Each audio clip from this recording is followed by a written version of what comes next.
Boa noite com Jesus. Nós vamos ficar de pé, vamos ler a Bíblia.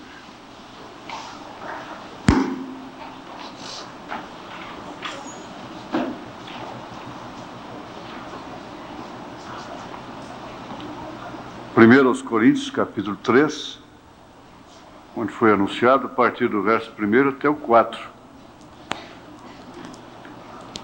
E eu, irmãos, não vos pude falar como a espirituais, mas como a carnais, como a meninos em Cristo.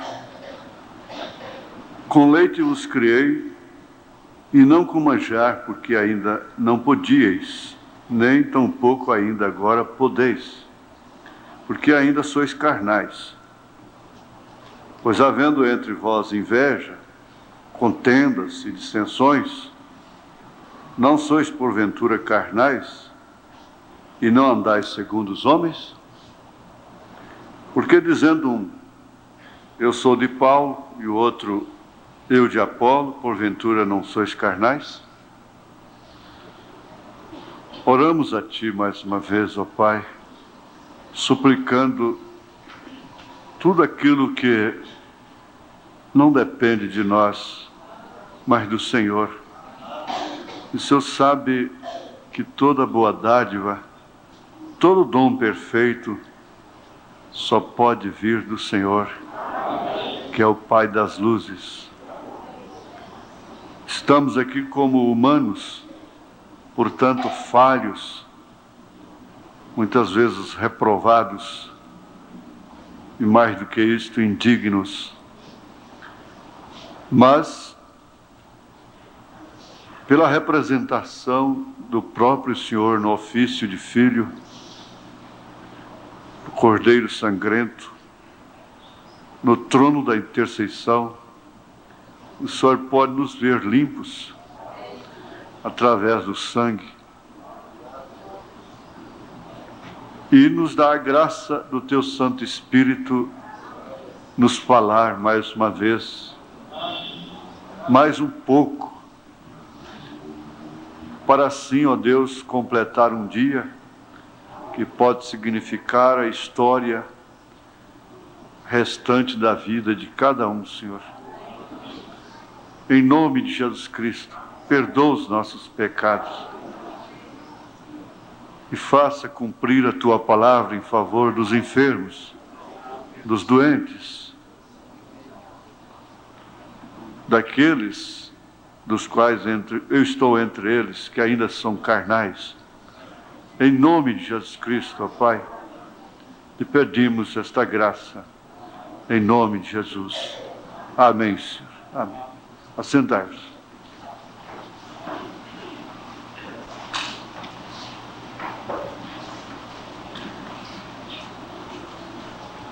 Quando os irmãos estavam cantando, e essas apresentações aí, alguém comentou, você quer chorar muito é ficar uns tempos fora da igreja e ouvir isso de longe. Às vezes nós acostumamos, tanto que aquilo que é novidade, que emociona aqueles que não estão acostumados, talvez nem mexa conosco. Me faz lembrar daquele homem que viajou para conhecer o mar. E ele tinha tanta expectativa de conhecer o mar. Chegou lá, encontrou-se com um outro que vivia há 50 anos no mar. E o resumo é este, que aquele que vivia ali achou tão ridículo aquilo. Admirou, né, como uma pessoa podia viajar de tão longe para conhecer o mar, quando aquilo é tão comum para ele. Tinha 50 anos que vivia ali. Quem sabe, algumas vezes, sentiu-se até enfadado daquilo, das ondas, das marés, do sistema do mar, né? E desejou, quem sabe, viver uns tempos fora do mar, longe do mar, nas montanhas, o que seria uma novidade para ele. Mas o certo é isso mesmo. Você deve agradecer por estes cultos e saber aproveitá-los, porque isso não é para toda a vida. Você deve aproveitar o seu casamento, porque não é para toda a vida. Deve aproveitar seus filhos, seus pais, porque isso não é para toda a vida. Um dia você poderá estar naquela condição de Davi. Davi saciava a sede do seu rebanho todos os dias na fonte de Belém. Nasceu e cresceu por ali, conhecendo aquelas águas tão fáceis, fluentes, não é? Mas quando ele estava passando por uma crise política, que ele foi exilado, foragido, perseguido, ele suspirou por aquela água. Quando ele estava lá, ele não tinha que suspirar por ela, desejá-la ardentemente, porque ela estava tão fácil, tão perto, então não precisava desejar. Mas estando longe, aí suspira-se profundamente. Como dizia minha avó, a respeito de alguém que partia, não? Eu sei que aqui está, meus suspiros e ais, cá dentro do meu peito, saudade cada vez mais. E o outro poeta escreveu, o cantor cantou que luto preto é saudade. Saudade não tem cor. E outro vem e diz, oxalá que vocês não venham ter saudade do passado. Mas, prosseguindo para o alvo, que é Cristo, uma vez prosseguindo para o alvo, que é Cristo, jamais justificará nós lamentarmos, chorarmos o passado, a menos que tenhamos sentimento de culpa, carreguemos culpa, carreguemos lamentações. Mas o conselho de Salomão, inclusive, é este, na linguagem bem popular, o Evangelho traduzido na linguagem popular: curta a sua mulher hoje, da sua mocidade. Quer dizer, curta o seu marido, curta a sua família, seus filhos, curta, quer dizer, goze, usufrua, tenha prazer da sua casa, daquilo que Deus tem te dado.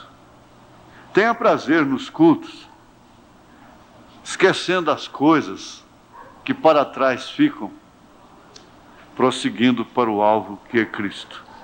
Ficar de longe pode chorar muito. Outra coisa que nos chama a atenção é o seguinte: o profeta diz nessa mensagem, a escritura na parede, que acabamos de ouvir, falando sobre a Rússia exterminando com os Estados Unidos. O incrédulo diz, está vendo? Cadê o comunismo? Acabou a Rússia. Não. Os seus mísseis estão tão intactos como antes. Lá. A energia atômica não pode ser desativada, a menos que seja detonada mesmo, explodida, liberado o átomo. E uma fera ferida, humilhada, acuada, é pior do que aquela que está livre. Ninguém duvide disso. Os Estados Unidos vai virar crateras, assim diz o Senhor.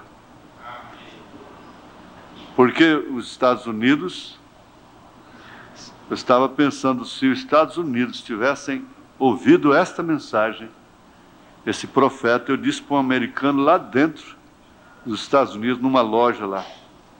Eu disse para ele, eu sou de tão longe, lá do Brasil, e perguntei para ele se sabia o que significava aquela águia no dólar, aquela águia e aquela pirâmide. Ele disse que não sabia. Eu disse, pois eu como brasileiro sei, é que daqui da América surgiria uma águia, um profeta. Porque houve a era do boi, a era do leão primeiro, a era do boi, a era do homem, e agora é a era da águia. E a águia é profeta, quer dizer, profeta de Deus. E você mora aqui, americano, e não sabe. Eu sou brasileiro, lá nos confins da terra, e sei. Não é? E ele diz nessa fita que esses soldados, então, ao invadirem, ele disse, eles violentarão as suas filhas, e violentarão as suas esposas, o que os nazistas fizeram com os judeus. E não somente os nazistas, na era negra, antes de jogar uma moça daquela na arena, aqueles soldados cruéis abusavam dela o quanto podiam. Mas elas não negaram o nome de Jesus. Violentavam mulheres, esposas, na vista de seus maridos. E nós estamos todos cheios de dodóis, né? Não me toques, e qualquer coisa nos ressentimos, e não temos tempo para orar, não temos tempo para a igreja, não temos tempo para ler, e assim vamos ficando aqueles dodóis, né? Como dizia a mamãe, dodói. Mas o que eu quero ver é sobre a evidência. Se quiser botar um nome na mensagem, pode pôr de evidência, né? É uma certeza manifesta, é o caráter de um objeto de conhecimento que não comporta nenhuma dúvida quanto à sua verdade ou falsidade. Isso é uma evidência. A evidência cabal do crime. A evidência cabal. É evidente que temos petróleo no Brasil. É evidente. Isto quer dizer, está comprovado que temos petróleo no Brasil. A evidência, então, ela comprova um fato. Se é verdade, o seu lado negativo ou positivo, se é verdade ou se é falso. A evidência comprova. E o verbo disso é mostrar com clareza, comprovar. Então, isso é evidência. Agora, eu tomei uma coisa aqui de Paulo. Paulo teve autocrítica, porque ao criticar a sua igreja, estava criticando a si próprio. Porque é o seguinte, o pastor é como o pai. Ele fala do filho, ele bate no filho, ele corrige o filho, mas não aceita que ninguém fale. Não aceita que ninguém toque no seu filho. Agora ele próprio corrija, disciplina. Então Paulo era dessa forma com sua igreja, com suas igrejas, não é? Como apóstolo que era para os gentios. E ele não poupou aos coríntios quando ele disse: não vos pude falar como a espirituais. A culpa era de Paulo? Não, não era dele, porque ele próprio diz assim: eu nunca deixei, eu vos dei todo o conselho de Deus. Mas com a sua paciência, ele continuaria escrevendo, disciplinando esta igreja. Ele não virou as costas para ela. E qualquer filho de Deus que existisse naquela época não censuraria a igreja quando ouvisse essa carta. Não blasfemaria contra ela, não lhe daria apelidos como igreja da saia rachada, igreja da televisão e essas coisas assim. O Filho de Deus não daria apelido, não poria apelido naquela igreja, se realmente fosse um Filho de Deus. Ele não ousaria fazê-lo, porque ela era de Deus, era a igreja que estava em Corinto, com tudo que tinha dentro dela, era a única verdadeira, era a única que era apostólica, que tinha um ministério apostólico realmente. Surgiram Alexandre, Latueiro, surgiram tantos outros contra o próprio ministério de São Paulo, e naturalmente explorando fatos, realidades, verdades, que o próprio Paulo havia denunciado, escrito contra a igreja, disciplinando a igreja. Então esses carnais obstinados usavam aquilo contra ela própria. Eu não esqueço nunca do irmão Sidney Jackson, lá na Alemanha, com a Bíblia assim, ele disse: ai de nós, se não fosse a igreja, a carta à igreja de Coríntios, aos irmãos ali de Corinto, não é? Agora, Paulo tomou como evidência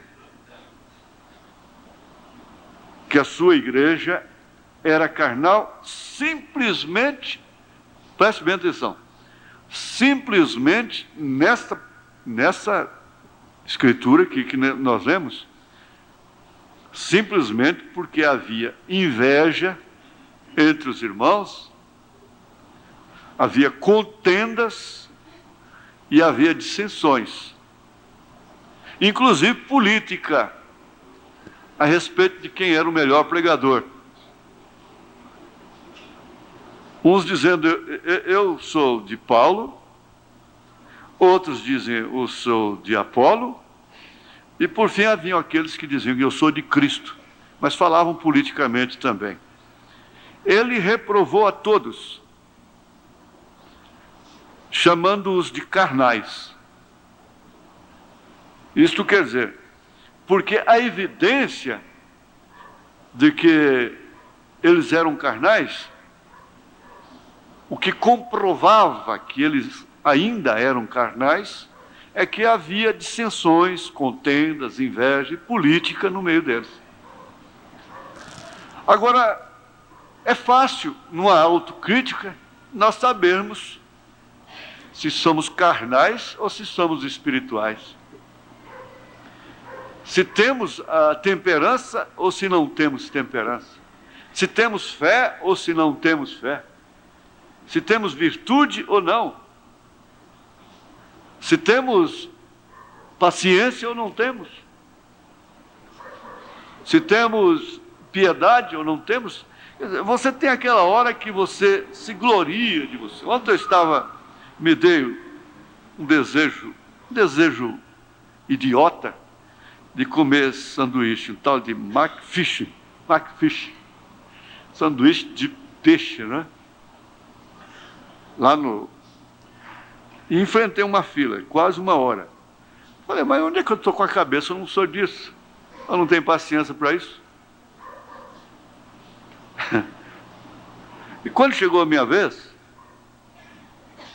logo eu fiquei parado, só olhando para o rapaz. Usei os braços, encostei no balcão.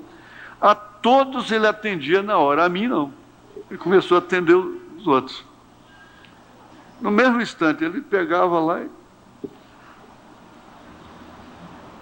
Até que uma moça e uma senhora implicou com aquilo. Falou, mas escuta, o senhor não foi atendido? Falou com ele. Ele falou, é porque esqueceu. Esqueceu o pedido dele. Esqueceu. Eu fiquei olhando para a cara dele assim, fiquei pensando, olhando para todos ali, aquele espírito de comilões, glutões, e aquela gana para pegar a bandeja logo. Eu disse, não, eu quero para levar. Me dá um de carne também, viu?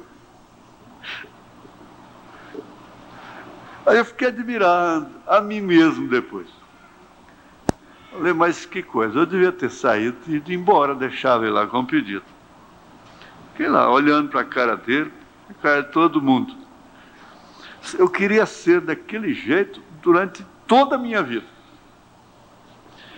É a hora que eu queria ser daquele jeito no trânsito.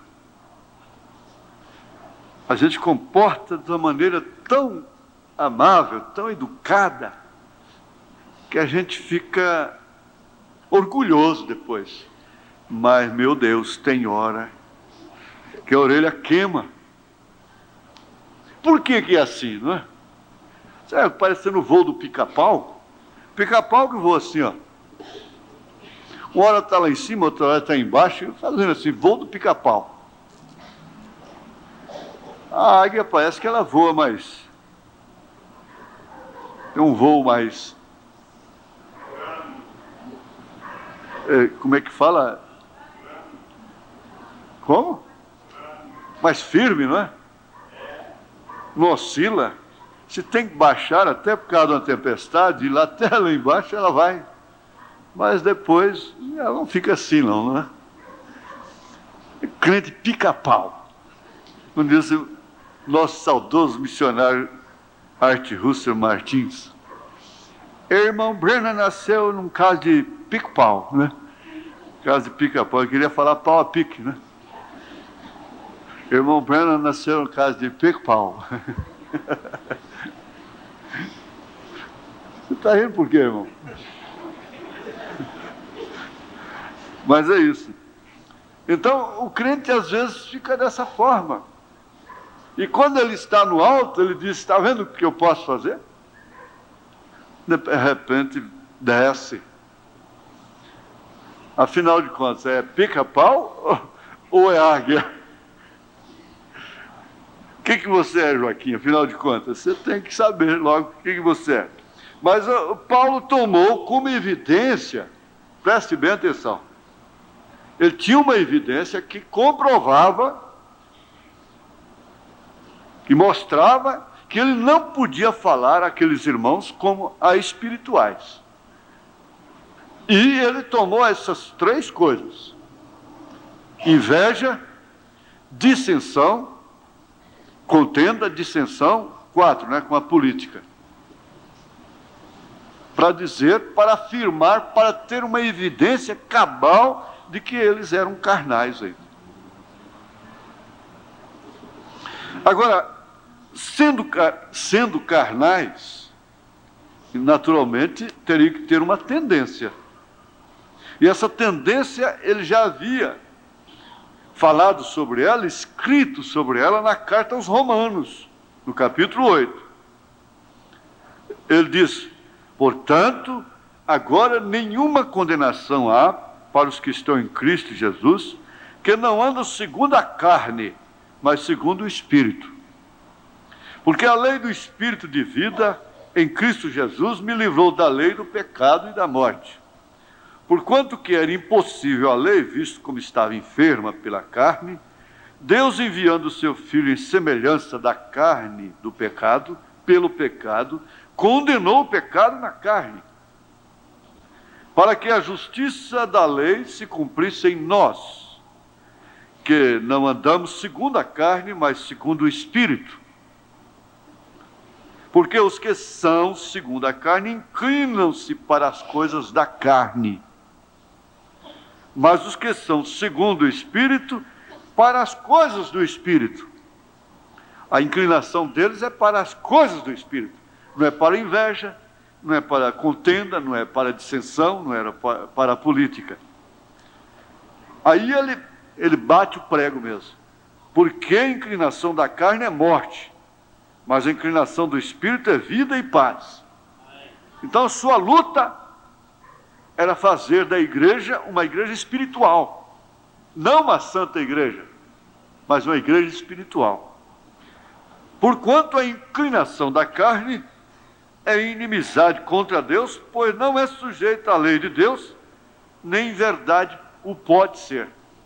Então, sendo carnal, ou sendo carnais, tinham essa inclinação que é contra Deus: inveja, contenda, dissensão e política. Mas não ficou só aí, nós vamos ver aqui, porque é muito difícil a autocrítica. Afinal de contas, ele estava criticando o seu próprio rebanho. A autocrítica num bom espírito. Porque tem aquela hora que a pessoa diz: eu sou um desgraçado, eu não presto, mas isso aí é uma autodepreciação, é um desabafo carnal também. Não é reconhecendo a sua indignidade, sua fraqueza, os seus defeitos. Então é xingando a si próprio. É uma revolta. Isso não é de Deus. É uma evidência carnal também. Então, ele deixa bem claro que, na carta aos Gálatas também, lá na Galácia, não ficou só aos Romanos, não ficou somente para os Coríntios, mas na Galácia, que os adventistas entraram lá logo cedo, e ele logo falou assim: insensatos Gálatas, quer dizer, loucos, quem vos fascinou para não obedecerdes à verdade, a vós, perante os olhos de quem Jesus Cristo foi já representado como crucificado, só quisera saber isto de vós: recebestes o Espírito pelas obras da lei ou pela pregação da fé? Sois vós tão insensatos que, tendo começado pelo Espírito, acabeis agora pela carne? Porque eles queriam que eles continuassem guardando o sábado, circuncidando, e aquela coisa toda que os adventistas têm aí com carne de porco, essa coiseira toda, não é? Agora, aqui, ainda na carta aos Gálatas, capítulo 5, a partir do verso 16, ele diz: digo, porém, andai em espírito e não cumprireis a concupiscência da carne, porque a carne cobiça contra o espírito, e cobiçando contra o espírito, ela está cobiçando contra Deus, e o espírito contra a carne, e esses opõem-se um ao outro, para que não façais o que quereis. Mas se sois guiados pelo Espírito, não estáis debaixo da lei, porque as obras da carne são manifestas, as quais são. Aí então ele começa uma identificação, mostrar evidências cabais, que através das quais você pode, com certeza absoluta, saber se é carnal ou se é espiritual.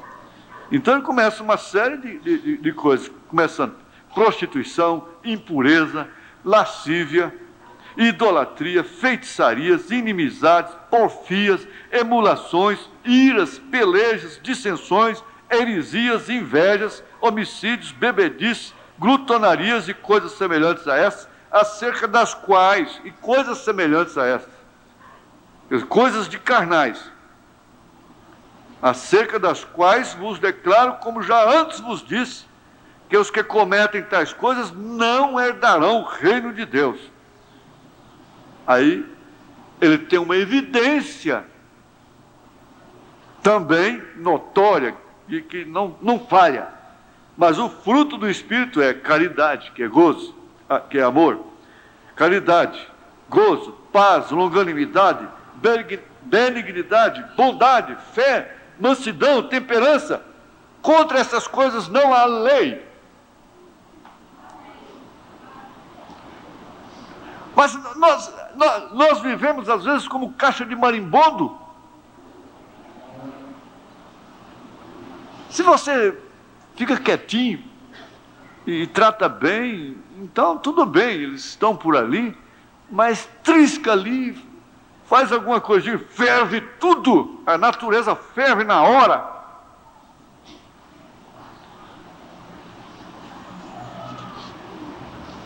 Então, ele está dando uma evidência que não tem como falhar.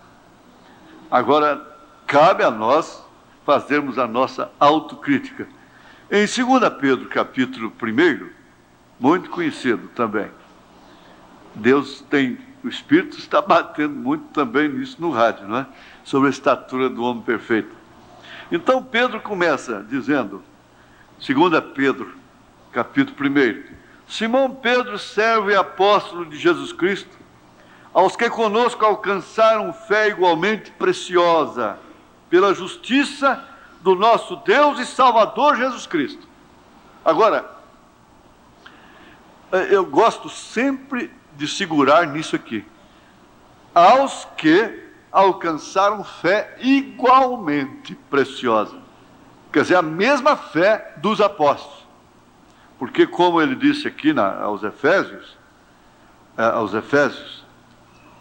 capítulo 4, não é? Capítulo 4, ele diz: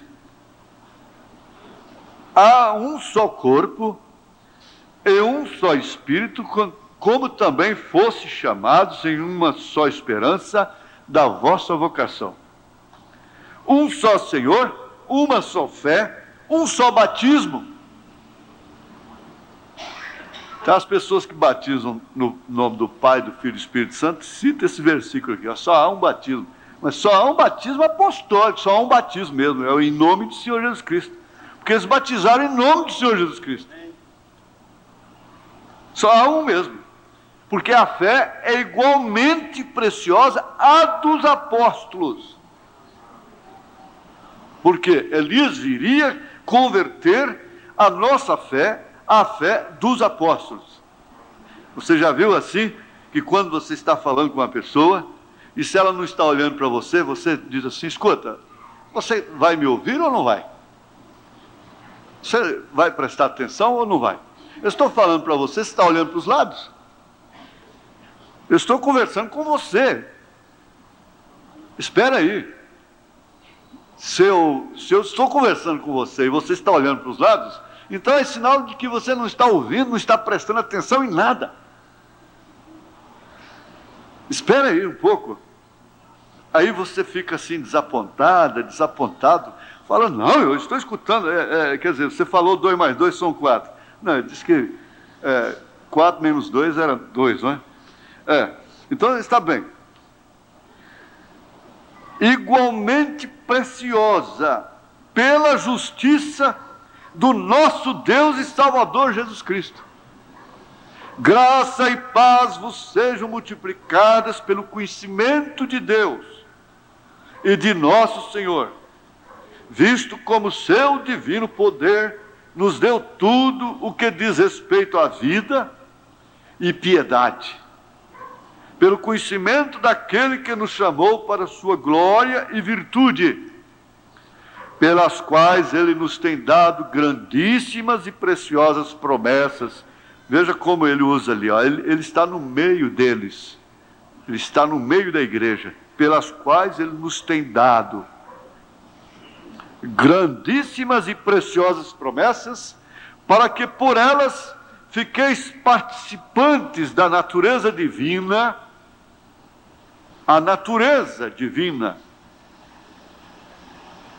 é que tem essa estatura, veja, havendo escapado da corrupção que pela concupiscência há no mundo, que nesta hora, uns dizem eu sou de Paulo, eu sou de Apolo, eu sou de Cristo, um diz eu sou do Vila Nova, outro diz eu sou do Goiás, eu sou do Atlético, eu sou do Flamengo, eu sou do Vasco, eu sou da... Compreende? É aquela contenda dizendo que é do time, que é disso daqui. Então é a mesma coisa. Você é de Cristo, você não é de nada. Você é de Cristo. Amém. E vós também, pondo nisto mesmo toda a diligência, acrescentai a vossa fé. Aí começa aquilo ali, ó. Aquele quadro ali, ó. Acrescentai a vossa fé a virtude, e a virtude a ciência, e a ciência a temperança, e a temperança a paciência, e a paciência piedade, e a piedade amor fraternal, já lá na última era. Filadélfia, Laodiceia. E logo vem a caridade, que é o amor, pedra de coroa. Porque se em vós houverem abundarem estas coisas, quer dizer, essas evidências, não vos deixarão ociosos. A ociosidade mata, causa depressão. E a depressão em terceiro grau leva ao suicídio. E a mãe da depressão é a ociosidade. A pessoa perde o estímulo para trabalhar, para fazer as coisas, para se dedicar ao lar, às coisas de casa, se é homem, para dedicar às coisas do homem normal. Então ele cai na ociosidade. E cai na ociosidade, ele se deprime. Aquela pessoa se deprime. E se essa depressão chega até ao profundo terceiro grau, ela é uma candidata fatal ao suicídio. Mas começa por aí, pela ociosidade. Havendo estas coisas, essas evidências em vós, elas não vos deixarão ociosos, expostos à depressão, solitários, melancólicos. A solidão, a melancolia é um calvário, é uma prisão, é uma cadeia. Agora veja, nem estéreis no conhecimento de nosso Senhor Jesus Cristo, pois aquele em quem não há estas coisas, em quem não há estas evidências, é cego. Quando você se levantar em casa e disser, eu vou ao culto hoje, eu vou no tabernáculo, o que for, você pode vir disposto a ouvir a palavra. Ouvir a palavra. Até para o visitante eu diria assim, olha, se você vier só com o dinheiro da passagem é melhor. Você deixa seu dinheiro lá em casa. Não traga dinheiro, não. Você não tem que dar dinheiro, não. Não traga dinheiro. Traga fé. Traga atenção. Traga respeito à palavra de Deus. Vontade. O resto será acrescentado. Pode deixar. Pois aquele em quem não há estas coisas, estas evidências, é cego. Nada vendo ao longe, não discerne, não pode ver o que está além, nos esperando. Não pode ver as promessas. E chega até esquecer-se da purificação dos seus antigos pecados.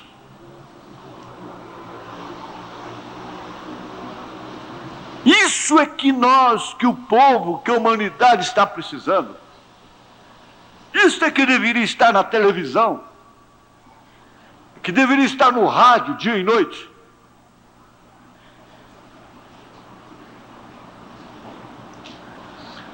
Agora, Paulo foi um mestre carinhoso, amoroso. Ele chorava pela igreja. Aí, então, ele termina aqui o capítulo 12 da primeira carta aos Coríntios, a querida de Coríntios, dizendo, portanto, procurai com zelo os melhores dons, e eu vos mostrarei um caminho ainda mais excelente, que é uma evidência que não falha.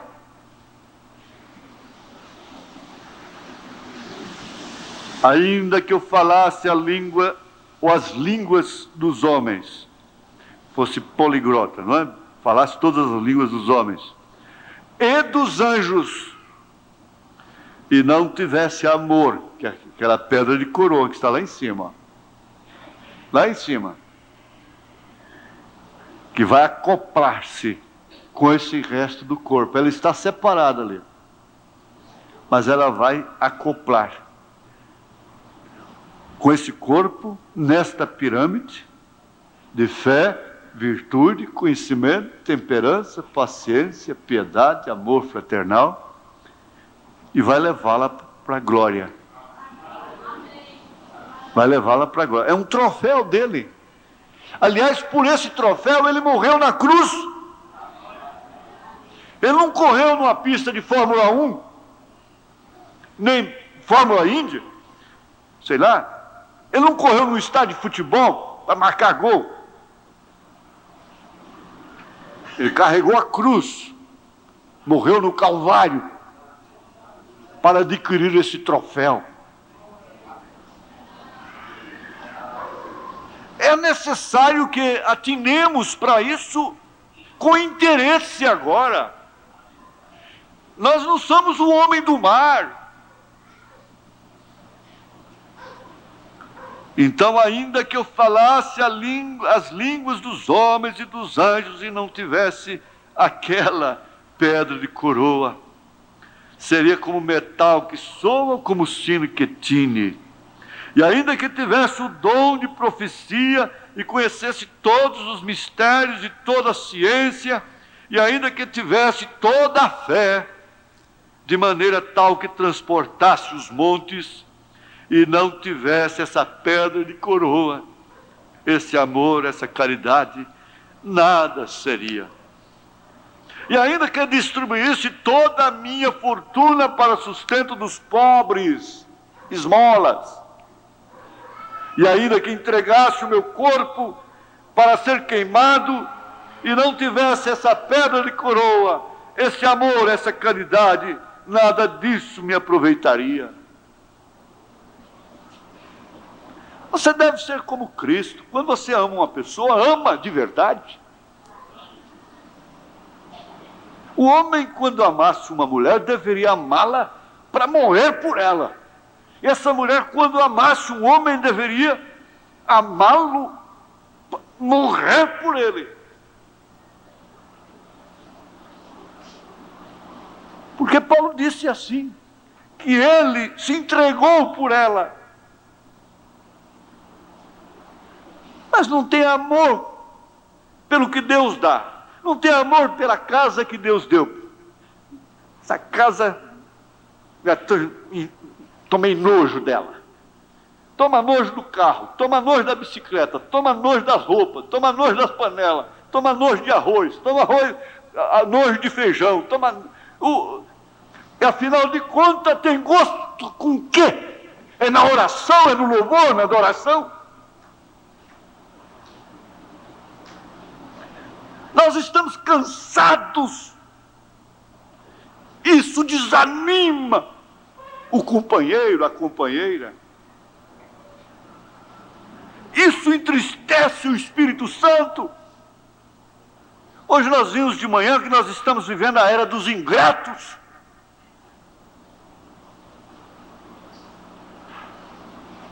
E não opera ingratidão sem injustiça, não opera injustiça sem a ingratidão. E ainda que eu distribuísse toda a minha fortuna para sustento dos pobres, e ainda que entregasse o meu corpo para ser queimado, não tivesse essa pedra de coroa, este amor, nada adiantaria. Por que o casamento está sendo uma cruz? Está apenas sendo suportado? 80% dos que se casam, logo nos primeiros dias, já dizem, oh, que decepção.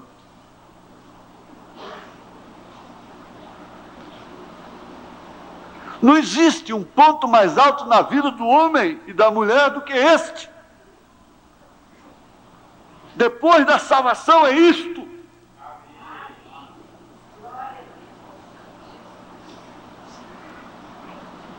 Por que não dar um passeio no espírito, nos cantares de Salomão? Por que não ir na colmeia e saborear o mel com satisfação da vida, daquilo que Deus deu? Por quê? Porque falta amor, falta caridade. O amor é sofredor, o amor é benigno, o amor não é invejoso, o amor não trata com leviandade, não se ensoberbece, não se porta com indecência. Olha que evidências! Não busca os seus interesses, não se irrita, não suspeita mal, não folga com a injustiça, mas folga com a verdade.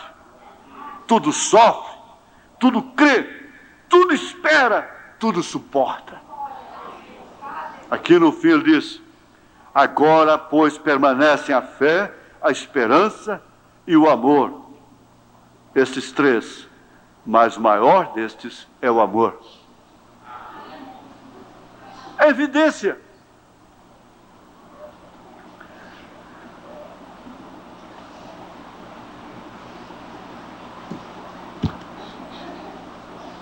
Aqui na mensagem Respeitos, parágrafo 211, o irmão Brana disse uma coisa importante. Ele disse: eu discordo com o irmão Allen sobre isto ser a evidência inicial do Espírito Santo, pois em nenhuma parte da Bíblia houve onde eles alguma vez sangrassem as mãos, saísse óleo de suas mãos ou rosto, para provar que eles tinham o Espírito Santo, porque até isso acontece. Há homens que se separam, vão para montes, ficam em montanhas e montes. Você tem umas coisas com monte, devia ir para o Vale de Jaboque, não é com monte não.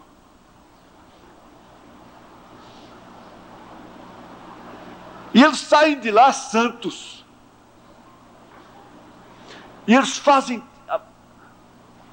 Eu conheci um japonês que ele se separava tanto, ficava sem comer, que por fim ele não falava. Ele só maneava os beiços. Ele não tinha força. Amarelo, pálido, japonês já é cor amarela. Ainda fica sem comer. E quase não se sustentava em pé diante do povo. E na hora que ele estava só mexendo, cochichando ali, era mulher desmaiando, gente chorando e gente gritando e aquela coisa, aquele movimento tremendo.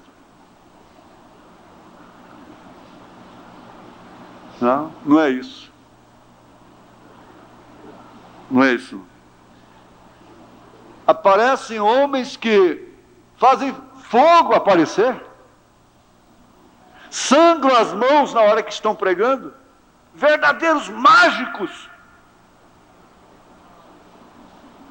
Corre óleo dos seus rostos, óleo, e se alguém tocar naquele óleo, é curado.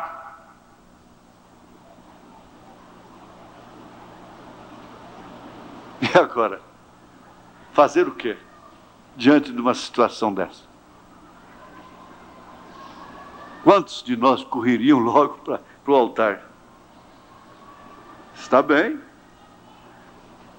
Mas eu discordo com ele, que isso seja evidência.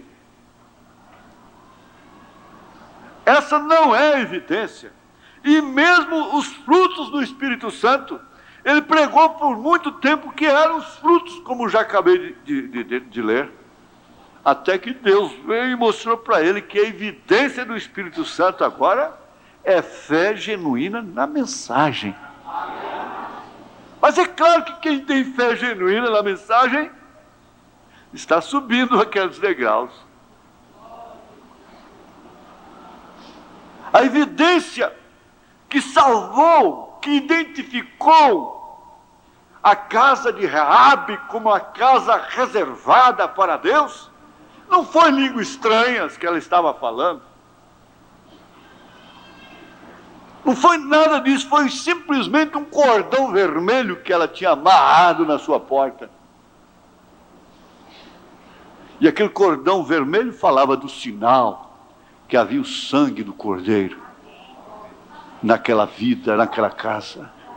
A evidência cabal que não permitiu o anjo da morte entrar na casa do israelita lá no Egito, na noite da matança dos primogênitos, foi o sangue do Cordeiro nos umbrais das portas. Era silêncio, era temor, todo mundo calado. Ninguém gritava, ninguém discutia, ninguém questionava.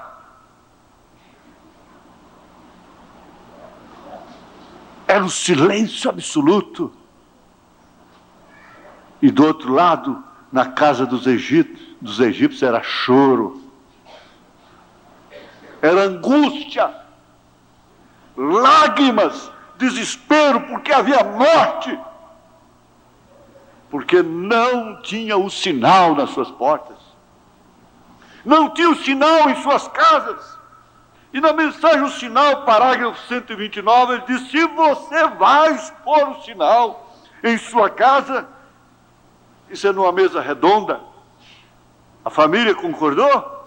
Então vamos começar por aqui. Vamos fazer um limpa.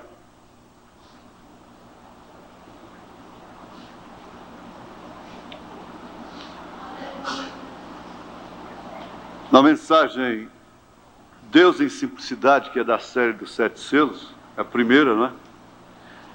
Quando estava dedicando o santuário, aqui no parágrafo 35 em diante, ele diz assim: olha, preste atenção, eu estou dando o que eu posso, você dá o que você pode, o que é seu, que é sua atenção. Agora, Deus não permitiu a Davi construir o templo, ele não pôde fazer, porém Deus lhe disse que, abre aspas, de tua semente levantarei um que construirá o templo, o qual será um templo eterno, e sobre teu filho, o filho de Davi, será um reino eterno, o qual ele controlará. Você vê onde você encontra o tipo de Salomão, o Salomão sendo o tipo de quem? Salomão, filho de Davi, segundo a carne, construiu uma casa para o Senhor, um templo. Porém, quando veio a verdadeira semente de Davi, o filho de Davi, ele disse que viria um tempo quando não haveria uma pedra sobre outra daquele templo, porém ele tratou de mostrar-lhes outro templo. Ele disse: derribai esse templo, falando do seu corpo, e em 3 dias o levantarei. João, revelador, no livro de Apocalipse, viu este tabernáculo. Em Apocalipse capítulo 21, ele viu o novo templo descendo do céu, disposto como uma esposa ataviada para seu marido. Então uma voz procedia do templo, e ouvi uma voz do céu que dizia: eis aqui o tabernáculo de Deus com os homens, pois com eles habitará, e eles serão o seu povo, e o mesmo Deus estará com eles, e será o seu Deus. E Deus limpará de seus olhos toda lágrima, e não haverá mais morte, nem pranto, nem clamor, nem dor, porque já as primeiras coisas são passadas. Então o verdadeiro filho de Davi, o qual veremos com mais detalhes nas mensagens dessa semana, virá o seu templo, o templo de Deus, o tabernáculo verdadeiro, o qual ele tem ido construir agora, como disse em São João 14, na casa de meu pai há muitas moradas. O que queria dizer com isso? Que já estava pré-ordenado: e eu irei preparar-vos lugar, e então voltarei para recebê-los em mim mesmo, E nós sabemos que isso será na grande era que está por vir. Então a verdadeira semente de Davi, Jesus Cristo, tomará o trono e ali governará sobre a igreja como sua noiva, na casa com ele e também sobre as 12 tribos de Israel por toda a eternidade. Essa é a evidência de Deus. Amém. Então esses lugares, assim como Davi não pôde construir o verdadeiro tabernáculo de Deus, porque não estava preparado para isso por causa do sangue. Ele não podia fazer nada sendo um mortal que havia derramado sangue. Assim é também hoje conosco. Não estamos preparados para construir um verdadeiro tabernáculo de Deus. Na autocrítica.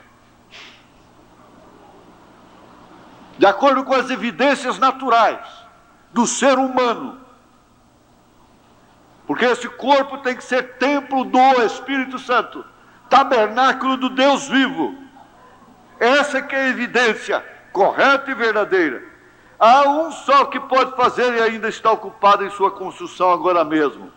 Porém, este tabernáculo, juntamente com o templo que edificou Salomão e os demais, são lugares de adoração a Deus. Este tabernáculo, estava inaugurando o tabernáculo. Juntamente com o templo que edificou Salomão e os demais, são lugares de adoração a Deus, porém lugares temporais, em que você dedica lugares temporais até que chega a hora daquele grande estrondo, né? Até que chegue a hora quando o verdadeiro tabernáculo seja estabelecido sobre a terra e a justiça reine de céu a céu e não haja mais pranto. A evidência que nós aguardamos não é arrepio mais, não é emoção.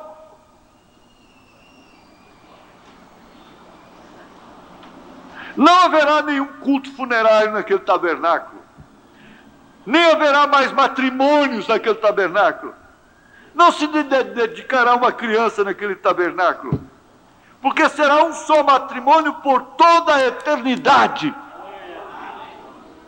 Que evidência tremenda! A evidência real e cabal de que você andou com Deus é que Deus tomou você para si.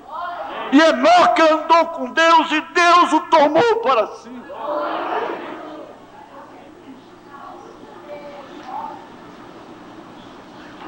Porém, propomos em nossos corações hoje a dedicarmos esse tabernáculo, como também nossos corpos, até que chegue esta hora, aqui, nas 3 classes de crentes, 48.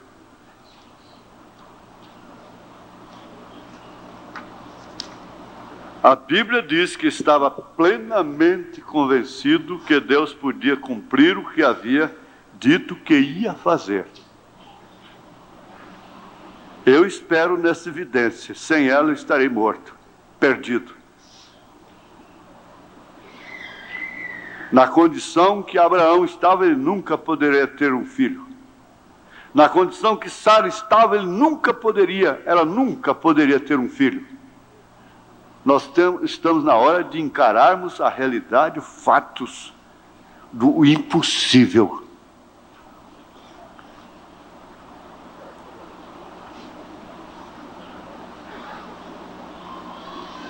Eu não sei. Eu sei, eu não sou a pessoa indicada para isso. Eu não sou a pessoa digna para isso.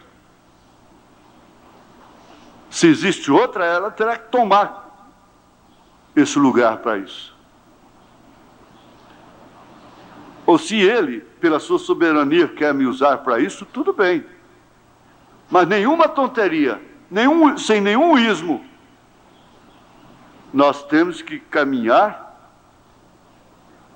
com coragem para enfrentarmos a realidade, os fatos, como estavam Abraão e Sara. Porque eles não tinham nenhuma evidência que podia ajudá-los.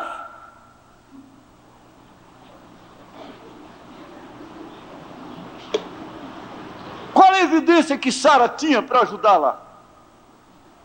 Nos sentidos, na audição, no paladar, no olfato, no tato, na visão, na memória, no raciocínio, no bom senso, na razão, na lógica. Ela não tinha nada que podia ajudá-la. Como eu também não tenho.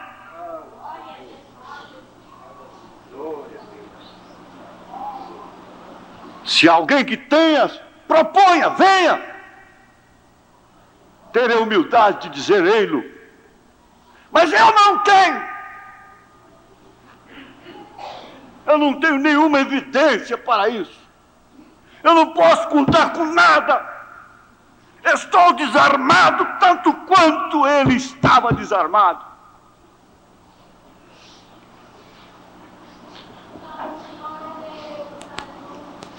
Você tem que carregar, mocinha, rapaz, irmã mais nova, irmã mais velha, tem que deixar as besteiras.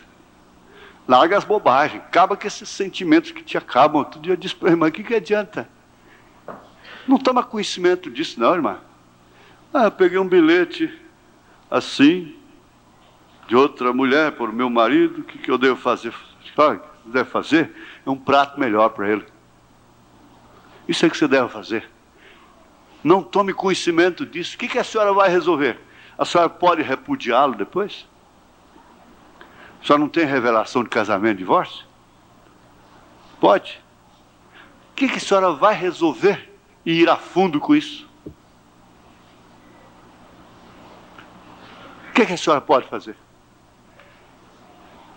Te garanto, ela não é mais mulher do que a senhora, ela não é mais bonita, ela não é mais honesta. Para começar, o que honesta, o quê? Ela não faz comida melhor que a senhora é mãe dos filhos dele, a senhora não tem por que se preocupar e se envelhecer antes do tempo por causa dele.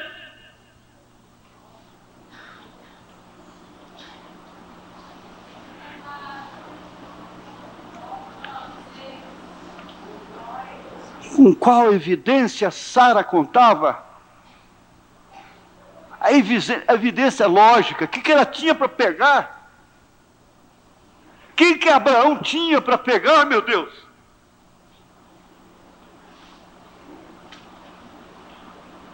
Bom, ele podia dizer, bom, eu fui no médico, ele disse que ainda tem 45 milhões que ainda estão vivos, meio um pouco deformados, mas eu posso tomar um remédio, coisa e tal. Agora, a mulher não tem jeito. Não, eu fui no médico, não deu nem... Está zerado, não tem vida, não tem genes mais. Eu fiz o exame adequado, não tem genes. Isso quer dizer, eu não tenho evidência alguma, pessoal. Será que dá para entender? Será que dá para ajudar alguém? Será que dá para ajudar você que às vezes, me desculpe, deixa a sua atenção voando com uma peninha no ar e a hora que você precisar realmente disso?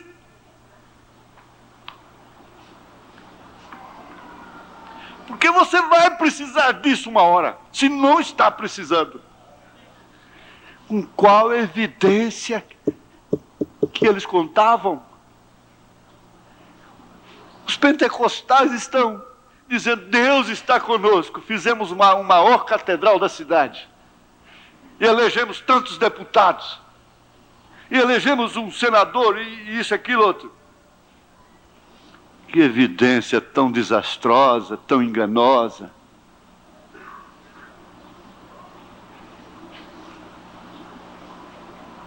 Mas, aqui está.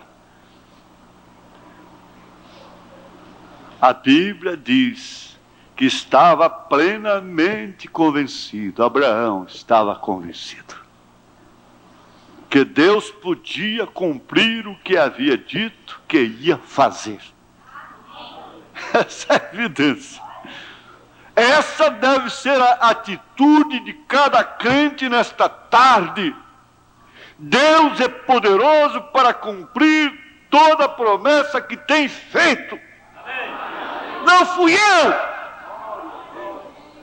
Não foi o homem. Se ele fez essa promessa aí dentro dessa caixinha de segredo, desse coração, ninguém pode tirar. Você pode estar seca, murcha, derrotada, vencida, acabada, acabado.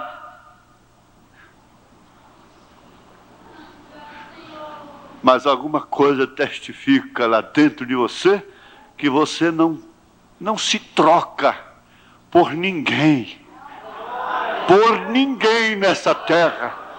Eu não troco esse ministério aqui por ministério mais bonito que tenhamos, por família boazinha, mulherzinha boazinha, filhinhos tudo bonzinho. Eu não troco esse ministério por nada neste mundo. Eu não troco vocês por ninguém.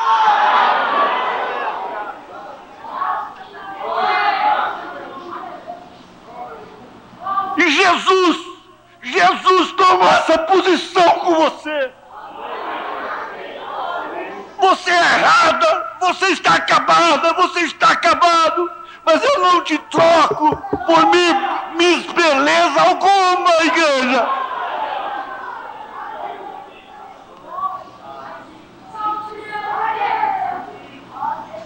Deus gosta, tem prazer de estar em quem não tem nada, de fazer do Rabi o que fez.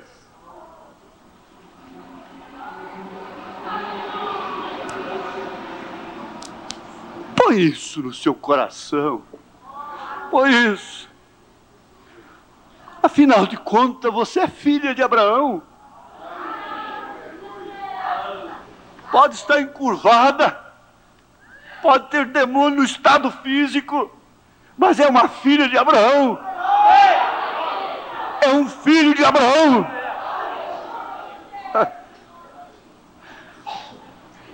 A mim não me importa, continua o profeta, o que eles digam para as criancinhas, meninos. A mim não importa. Eu, todavia, creio que se o rifle está bem ajustado e com a pontaria correta, certamente dará no alvo. E eu creio que se um crente está correto com a palavra de Deus, com suas promessas, ele dará exatamente em toda a promessa da palavra de Deus, vez após vez. Esta é a evidência. Estou completamente persuadido disso. Quanto mais quando vemos que estamos nesta era e que estas coisas têm que ser assim. Eu certamente creio que quando esta noiva eleita, chamada e posta no livro da vida do Cordeiro, então virá um estrondo, a evidência final. Então virá o estrondo do céu e a palavra para falar em línguas e profetizar e curar doentes, não. Então virá o estrondo do céu que fundirá um tremendo batismo do Espírito Santo nesta noiva, a tal ponto que a tirará da terra no rapto. Deus o tem prometido. Ela está como Ana. Não importa o quanto a cana a saciava, ela queria, era filho. Nada lhe satisfazia. O mundo caiu no engano. A justificação fez os luteranos. A santificação fez os wesleyans. Os dons espirituais fez esse pentecostalismo que existe no mundo todo hoje. Mas esta mensagem fará o rapto. Essa é que é a evidência. Essa é que é a evidência.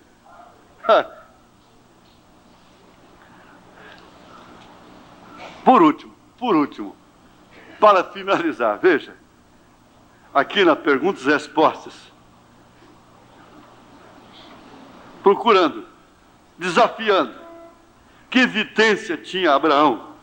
Que evidência tinha Sara? Que evidência tem eu? Que evidência temos nós? Perguntas e respostas, número 1, parágrafo 58. Você que gosta de anotar. A primeira coisa ocorre quando somos ressuscitados. O que ainda viverem ficarão. A ressurreição começará primeiro, a ressurreição dos que dormem.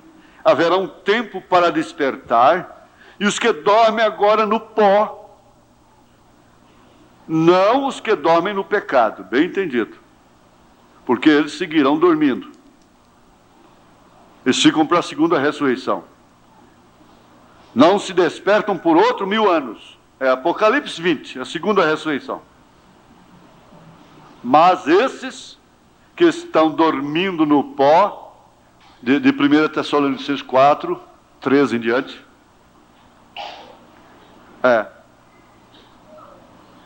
serão despertados primeiro. Vejamos. E eles, na graça do rapto do Senhor, esses corpos corruptíveis se vestirão de incorrupção. Essa é a evidência. E então todos nós nos congregaremos, nos reuniremos. E quando começarem a se congregar, então os que vivermos e ficarmos, seremos transformados. Essa é a evidência. Estes corpos mortais não verão morte, os que estiverem vivos. Porém, de repente, haverá como que um súbito impulso que passará sobre nós. Acaba tudo quanto é problema. Desaparece tudo. Desaparece tudo quanto é probleminha. Numa fração de segundo. Acaba tudo quanto é sentimento. Veja, haverá como que um súbito impulso que passará sobre nós, e você será transformado. Essa é a evidência. Tornará como foi Abraão, de um velho a um jovem. Aleluia! Ei, glória! Aleluia! De um velho a um jovem. Glória a Deus! Que esta transformação súbita, que é ela, depois de um tempo, está viajando como pensamento. Às vezes você está me ouvindo aqui e está plantando batata lá em casa. Está fazendo vestido, está comprando caminhão. Está fazendo outra coisa lá em casa. Ou sei lá onde está. Estás viajando como pensamento. E então podes ver aos que já estão ressuscitados. Oh, que hora! Essa sim será a grande evidência que satisfará a noiva. Então nos reuniremos com eles e depois seremos arrebatados com eles para receber o Senhor nos ares.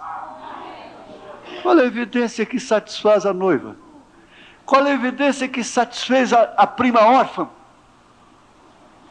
Foi quando a carruagem apareceu lá. Ela estava simplesmente sob a promessa, sob a palavra daquele que viria buscá-la.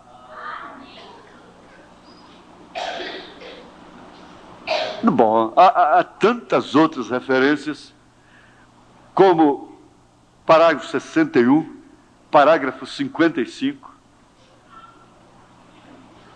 e assim por diante. Mas nós vamos parar aqui.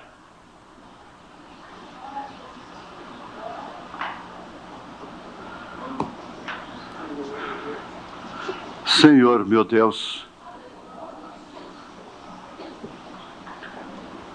Tu conheces melhor todas as coisas. O porquê de cada pessoa ter vindo aqui nesta noite. Ter deixado sua casa, e ter vindo ao tabernáculo. Não importa a sua condição, não importa o seu estado, importa sim que o Senhor tem dado uma grandíssima e preciosa promessa, igualzinha dos apóstolos. Se somos dignos ou não, ficamos participantes delas. Não temos nenhuma evidência que possa nos ajudar, como Abraão e Sara não tinham. Mas temos a promessa, temos a palavra. Portanto, Senhor, nós pedimos a Ti que enquanto aquela hora não chega, dá graça para a Tua filha, para o Teu filho superar os seus problemas cotidianos, como filhos de Abraão, como filha de Abraão, como filho de Abraão. Dá graça para mim, Senhor, como o Senhor tem dado. Dá graça para minha irmã, para o meu irmão. Dá graça para esse visitante.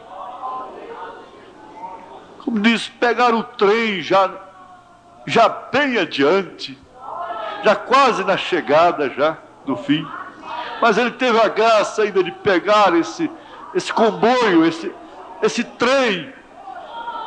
Entra nele, meu irmão. Ainda há lugar para você, em nome de Jesus Cristo. Que o Senhor perdoe a todos, que o Senhor cure a todos, que o Senhor olhe o trabalho de cada um, emprega o desempregado, ajuda no negócio a decidir, na viagem, no casamento, na decisão a tomar, na morte a enfrentar, na despedida daqui, em nome de Jesus Cristo. Amém, Senhor. Amém. Aleluia. Você diz assim, mas essa igreja não dá oportunidade para a gente ir lá na frente, levantar a mão? Não, não damos não. Se você quer ser batizado em nome do Senhor Jesus Cristo, você procura aí os diáconos na portaria, eles vão te orientar, tem um ministrante para isso. Todo domingo, depois da escola dominical, nós temos batismo. A pessoa só tem que trazer uma muda completa de roupa numa sacola. Só isso. E fé no coração.